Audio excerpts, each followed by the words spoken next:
Hello friends, मैं Prakash Chand Chaurasia, Raghunath Nagar colony, 12 पत्थर सीनी से।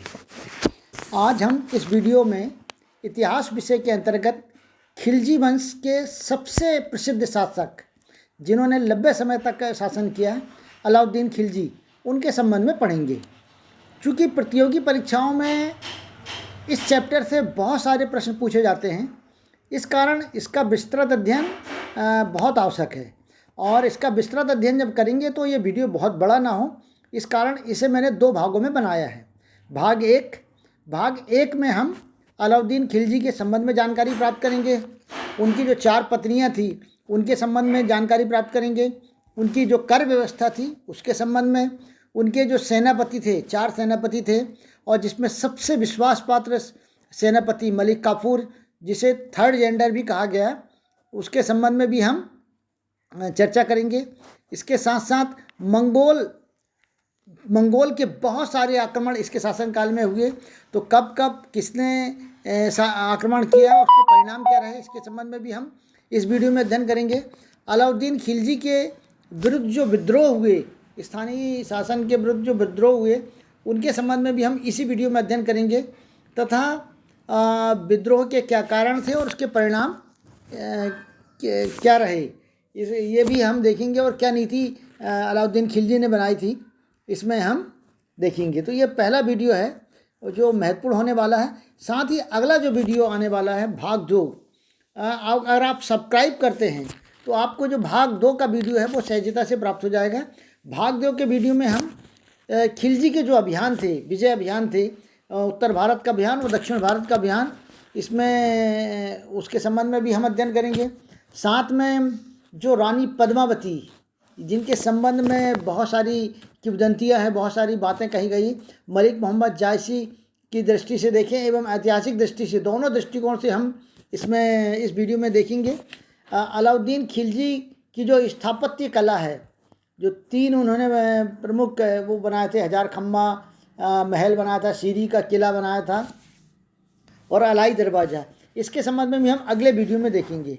तो मेरा ये निवेदन है कि आप सब्सक्राइब करिएगा ताकि दूसरा वीडियो आपको सहजता से प्राप्त हो जाए। चलिए अब हम पहले वीडियो के संबंध में देखेंगे। अलाउद्दीन खिलजी, जो खिलजी वंश का दूसरा एवं सबसे प्रसिद्ध शासक था, उसके संबंध में। अलाउद्दीन खिलजी के संबंध में, अलाउद्दीन खिलजी दिल्ली सल्तनत के 13वें एवं खिलजी वंश के दूसरे और खिलजी वंश के सबसे प्रसिद्ध शासक थे। अलाउद्दीन खिलजी का एक अन्य नाम था अली गुरशास्य, और कुछ लोग कहते हैं कि अली भी था और गुरशास्य भी था, कुछ लोग कहते हैं कि अली गुरशास्य भी नाम था, तो ये इनका नाम था। इनके पिता शहाबुद्दीन मशहूद थे, जो जलालुद्दीन खिलजी के भाई थे। तो इनके जो पिता थे वो जलालुद्दीन खिलजी के भाई थे। धर्म की अगर बात करें तो ये सुन्नी इस्लाम धर्म को मानने वाले थे। अलाउद्दीन खिलजी अपने चाचा एवं ससुर जलालुद्दीन खिलजी को मारकर 22 अक्टूबर 1296 ईस्वी को दिल्ली सल्तनत का सुल्तान बना। यहाँ पर थोड़ी सी समझने वाली बात है कि अलाउद्दीन खिलजी का जो चाचा था, जो मतलब जलालुद्दीन, और जलालुद्दीन की बेटी के साथ ही अलाउद्दीन की विवाह हुआ था, इसलिए वो चाचा भी था और ससुर भी था। अलाउद्दीन खिलजी ने सिकंदर सामी अर्थात द्वितीय सिकंदर की उपाधि भी धारण की थी।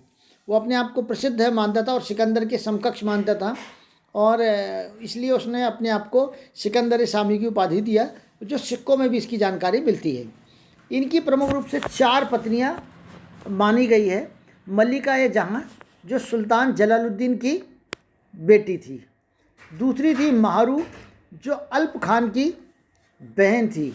तीसरी की अगर हम बात करें तो कमला देवी, जो गुजरात के बघेला राजपूत राजा कर्णदेव द्वितीय की पत्नी थी। इसके संबंध में थोड़ा सा देख लें कि राजा कर्णदेव पर इन्होंने अलाउद्दीन खिलजी ने आक्रमण किया और उसकी पराजय हुई। तो राजा कर्णदेव थे, वो भागकर, सब कुछ छोड़कर भागकर रामचंद्र देव, जो देवगिरी के शासक थे, उनके पास चले गए। लेकिन उनकी पत्नी कमला देवी अपनी पुत्री देवल देवी को लेकर भाग निकली, लेकिन अलाउद्दीन खिलजी ने सैनिकों के माध्यम से उसे पकड़ लिया और अपने हरम में पहुंचा दिया। बाद में अलाउद्दीन ने कमला देवी के साथ विवाह करे उसे मलिका जहाँ की उपाधि भी प्रदान की।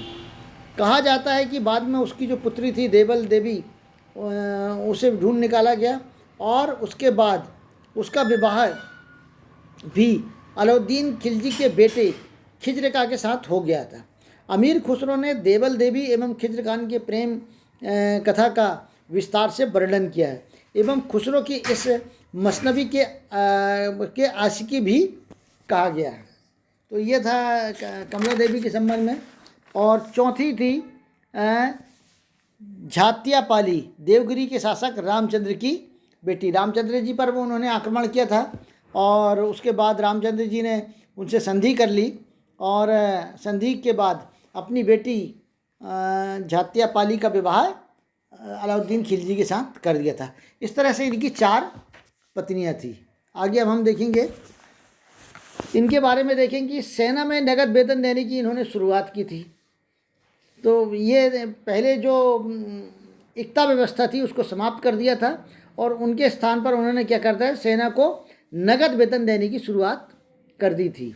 इसके शासनकाल में घोड़ों को दागने एवं सैनिकों का हुलिया लिखा जाता था, अर्थात घोड़ों की पहचान के लिए घोड़ों को दाग दिया जाता था और सैनिक जो होते थे उनका हुलिया लिखा जाता था कि कौन सैनिक इनके उसमें है। इसलिए भू राजस्व जो पहले 33% था उसे बढ़ाकर 50% कर दिया, क्योंकि अगर सैनिकों को वेतन देना है तो निश्चित तौर पर पैसे की धन की आवश्यकता पड़ेगी। तो इसलिए उन्होंने भू राजस्व जो पहले 33% दिया जाता था उसे बढ़ाकर 50% कर दिया। इसके साथ ही सेना जो धन लूट कर लाती थी, पूर्व में सुल्तान उसका 25% लेता था और 75% वितरित कर देता था, लेकिन अब सुल्तान 75% रखने लगा और 25% वितरित करता था। इसके शासनकाल में 4 प्रमुख सेनापति हुए। नंबर 1 जफ़र खां। जफ़र खां जो थे वो मंगोलों के साथ युद्ध में मारे गए थे। उसके बाद है नूर सतन खां, उलुग खां और मलिक काफूर खां। मलिक काफूर खां के संबंध में भी देख लें। मलिक काफूर खां एक एक्सजेंडर सेनापति माने गए, अर्थात हिजड़ा थे कहते हैं, और सेनापति चूँकि साहसी भी थे तो सेनापति माने गए थे। और मलिक काफूर को 1000 दिनारी भी कहा गया। 1000 दिनारी इसलिए कहा गया क्योंकि अलाउद्दीन खिलजी ने इनको 1000 दिनार में खरीदा था और 1000 दिनार में खरीदने के कारण इनको 1000 दिनारी भी कहा गया। मलिक अलाउद्दीन खिलजी के सबसे विश्वसनीय सेनापति थे और इनके सेनापति रहते अलाउद्दीन खिलजी ने दक्षिण में बहुत सारी विजय हासिल की और बहुत सारा धन भी लूट कर ले आए। और ये भी माना जाता है कि कोहिनूर हीरा भी मलिक काफूर ने लूटा था और उसे अपने अलाउद्दीन खिलजी को भेंट कर दिया था। इन्होंने बिंद, देवगिरी और को 1308 में, बंगाल 1310 में, द्वार समुद्र 1311 में इनके विजय प्राप्त की। अब इनके समय में मंगोलों के आक्रमण बहुत सारे हुए, अर्थात सर्वाधिक मंगोल आक्रमण इनके शासनकाल में हुए, अर्थात मंगोलों से ये बहुत ज़्यादा परेशान रहे। मंगोल आक्रमण के संबंध में देख लें कि 1297 ईस्वी में कादर खान के नेतृत्व में मंगोल आक्रमण हुआ। इसमें सल्तनत की सेना का नेतृत्व सेनापति उलुग खान ने किया। इसमें सल्तनत की सेना की विजय मिली। उसके पश्चात 1299 ईस्वी में मंगोल नेता सल्दी के नेतृत्व में पुनः आक्रमण हुआ। इसमें भी सल्तनत की सेना का नेतृत्व जफ़र खान ने किया और सल्तनत की सेना की विजय हुई। 1299 में ही कुतलुच ख्वाजा के नेतृत्व में मंगोल आक्रमण हुआ। इसमें सल्तनत की सेना का नेतृत्व सेनापति जफ़र खान ने किया। इसमें सल्तनत की सेना ने विजय प्राप्त की, किंतु इस युद्ध में सेनापति जफ़र खान मारा गया। जो सेनापति था इस युद्ध में 1299 ईस्वी में कुतलुच ख्वाजा के साथ जो युद्ध हुआ था इसमें इसका सेनापति मारा गया। बाकी विजय सल्तनत की सेना को मिली थी। 1303 ईस्वी में तरगी बेग के नेतृत्व में पुनः मंगोल का आक्रमण हुआ। इसमें सल्तनत की सेना का नेतृत्व सेनापति मलिक काफूर, जो एक्सजेंडर था माना जाता है, वह उसने नेतृत्व किया। इसमें सल्तनत की सेना को विजय प्राप्त हुई। 1305 ईस्वी में अली बेग, तरतक एवं तरगी बेग के नेतृत्व में मंगोल का पुनः आक्रमण हुआ। इसमें सल्तनत की सेना का नेतृत्व पुनः मलिक काफूर ने किया और इसमें भी सल्तनत की सेना को विजय प्राप्त हुई। 1306 ईस्वी में कुबक के नेतृत्व में पुनः मंगोल का आक्रमण हुआ। इसमें सल्तनत की सेना का नेतृत्व मलिक काफूर ने किया और इसमें सल्तनत की सेना को विजय प्राप्त हुई। तो इस तरह से ये मंगोल के बहुत सारे आक्रमण लगातार इनके शासनकाल में होते रहे हैं। इसके बाद देखें अलाउद्दीन खिलजी के विरुद्ध विद्रोह। ये तो बाहरी आक्रमण होते थे, अब आंतरिक विद्रोह भी बहुत सारे जो हुए थे उनको देख ले हम कि अलाउद्दीन खिलजी के शासनकाल में प्रमुख रूप से 4 विद्रोह प्रमुख रूप से माने गए। विद्रोह तो और हुए थे लेकिन छोटे मोटे विद्रोह, लेकिन ये प्रमुख 4 विद्रोह थे। 9 मुसलमानों का विद्रोह। 9 मुसलमान मतलब जिनके बारे में बताए थे कि जो पहले मंगोल थे और मंगोल से जिन्होंने मुस्लिम धर्म को स्वीकार कर लिया था, तो ऐसे मुसलमानों को 9 मुसलमान कहा गया था। तो उन 9 मुसलमानों का विद्रोह था। 1299 में अलाउद्दीन ने गुजरात पर जीत हासिल कर शाही सेना लेकर जब वापस लौट रहे थे, तब जालौर के निकट उलुग खां एवं नुसरत खां ने 4/5 भाग मांगा। इस पर नवीन मुसलमानों ने विद्रोह कर दिया और इस विद्रोह में नुसरत का एक भाई एवं अलाउद्दीन खिलजी का एक भतीजा मारा गया। लेकिन बाद में नुसरत ने इस विद्रोह को दबा दिया और बाद में नवीन मुसलमानों एवं उनके परिवार पर काफ़ी अत्याचार किए। इस क्रूरता का विवरण इशामी एवं बर्नी के साहित्य में भी हमको देखने को मिल जाता है कि बहुत ज़्यादा क्रूरता फिर की गई नुसरत के द्वारा। आगे देखेंगे फिर हम अकत खां का विद्रोह। जो दूसरा विद्रोह जो हुआ था वो अकत खां का विद्रोह हुआ था। अकत खां अलाउद्दीन का मृतक भाई जो मोहम्मद का पुत्र था। तो और राज्य में वकीलदार था। उसने कुछ 9 मुसलमानों के साथ मिलकर विद्रोह किया तथा अलाउद्दीन पर आक्रमण कर दिया। अकत खान अलाउद्दीन का मृतक भाई का मोहम्मद का पुत्र था, राज्य में वकीलदार था। तो उसने कुछ 9 मुसलमानों के साथ मिलकर विद्रोह कर दिया, अलाउद्दीन पर आक्रमण कर दिया। सुल्तान को मृत मानकर अकत खान जो ये मानने लगा था कि वो उन्हें सुल्तान मारा गया, अपने आप को उन्होंने सुल्तान घोषित कर दिया। किंतु जब सुल्तान आया तो वह भागा, किंतु सुल्तान के सैनिकों ने उसे पकड़कर उसकी एवं उसके भाई कुतलुक खां की हत्या कर दी। इस तरह से अकत खां का जो विद्रोह था वो समाप्त हो गया। तीसरा विद्रोह की बात करें तो उमर खां एवं मंगू खां का विद्रोह। ये दोनों अलाउद्दीन के भांजे थे। उमर बदायूं का एवं मंगू अवध का सूबेदार था। अलाउद्दीन जब रणथंबोर में व्यस्त था तो उन्होंने अपने आप को क्या कर लिया था, स्वतंत्र घोषित कर लिया था और विद्रोह कर दिया था। तब अलाउद्दीन ने अपनी सेना की टुकड़ी भेजकर दोनों के साथ युद्ध किया और दोनों को पराजित कर रणथंबोर पकड़कर बुलाया और वहाँ पर रणथंबोर में ही उनका वध कर दिया। इसके बाद चौथा जो हाजी मौला का विद्रोह, ये बहुत बड़ा विद्रोह था और इसमें बाजी पलट सकती थी। तो इसके संबंध में देख लें, लेकिन कि कैसे ये बचा था। तो हाजी मौला अपने लिए दिल्ली का एक कोतवाल का पद चाहता था। हाजी मौला जो था वो दिल्ली के कोतवाल बनना चाहता था, किंतु अलाउद्दीन ने बयात तिर्मी को दिल्ली का एवं अयास को सीरी का कोतवाल बना दिया। अब इससे हाजी मौला थोड़ा सा रुष्ट हो गए। अलाउद्दीन ने जब दूसरे युद्ध में व्यस्त था तब हाजी मौला ने क्या कर दिया था, विद्रोह कर दिया था। और हाजी मौला ने जब विद्रोह किया तो उन्होंने तिर्मी जी जो थे, जो उनकी उन्होंने क्या वध कर दिया। और अयाज जो दूसरे थे, अयाज खान का भी वध करने का प्रयास किया, लेकिन अयाज खान किसी तरह बच गया।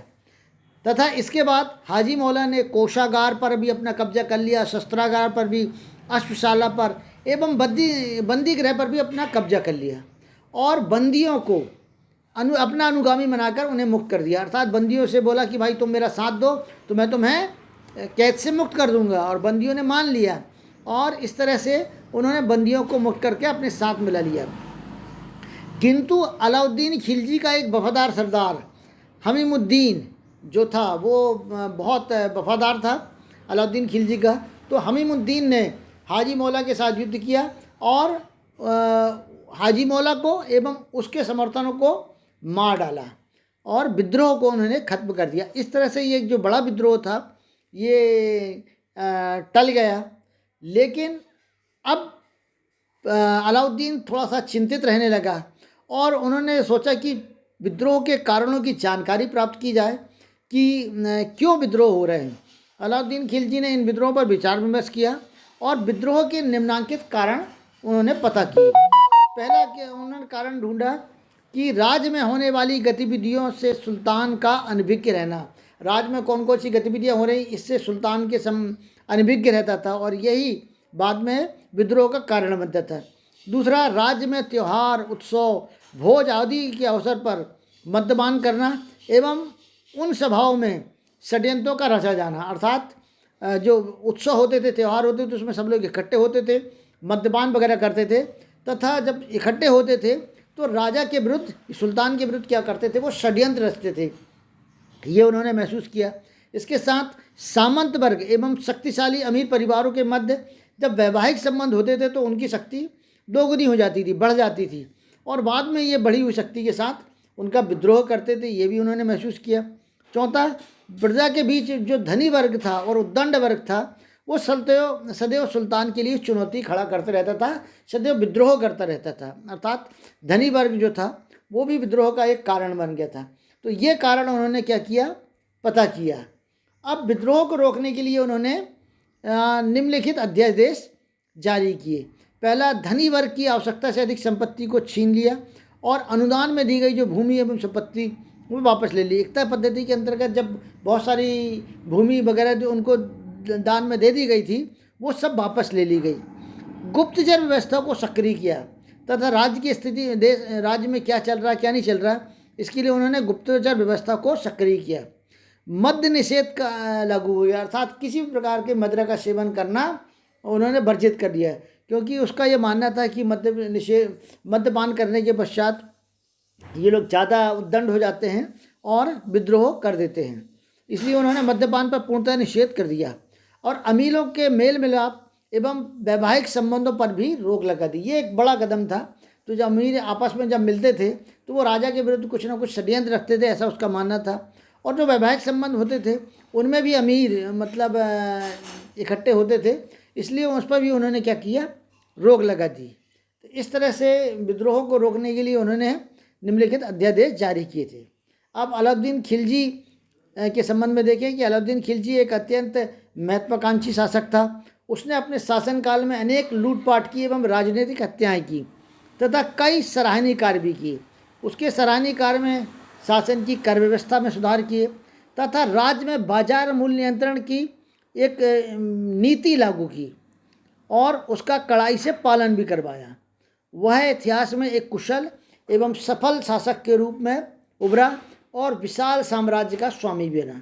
तो ये भाग 1 में हमने अब तक के जो देखा है, शेष जो है वो भाग 2 में हम देखेंगे। इसलिए मेरा निवेदन है कि आप सब्सक्राइब करिएगा, लाइक करिएगा ताकि आने वाले वीडियोस आपको सहजता से प्राप्त हो जाएं। धन्यवाद।